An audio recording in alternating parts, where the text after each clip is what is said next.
Okay, so now I'm watching Newsmax. Every once in a while, I will turn to what they call an alternative TV station. That's a newer one that came out of nowhere, and they're telling us that we should be watching them. However, they tend to mirror Fox News a lot. It's saying that Donald Trump is supposed to be issuing an executive order on the John F. Kennedy files and the Martin Luther King files and everything that took place in that time frame.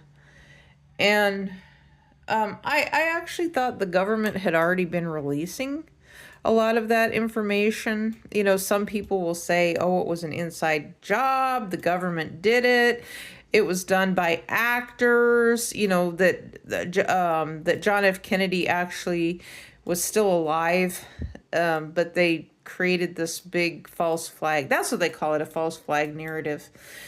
And that he was actually still alive after all of it happened, and that he didn't actually die. And, you know, they do that all the time, you know, with conspiracy theories on the internet, you know. And I've often said, well, why can't it just be a theory? Why does it have to be conspiracy? Because a conspiracy is that of someone who is committing a crime. A theory is a theory. And so you can have theories all the time. In science, we have theories. But, I mean, would you call rain in science a conspiracy? I mean, is the earth conspiring to rain on us? Well, no. It's something natural that happens being on the earth. Does the earth conspire to flood the earth? Well, no.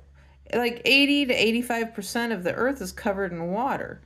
So, you know, when I think in the grand scheme of things, you know, when you think of humans, now that's a different story, related to a conspiracy to commit a crime. That's a bunch of people in the same room discussing about something, how they can get over on someone else.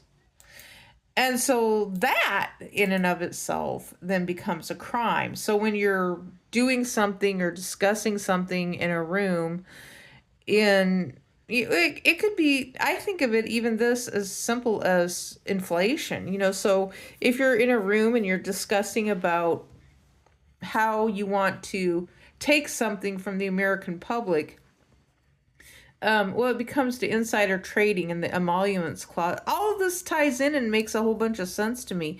Wall Street and everything, it's like, okay, insider trading, the politicians, they have all this money, and so then they want the government money to go to their pet project.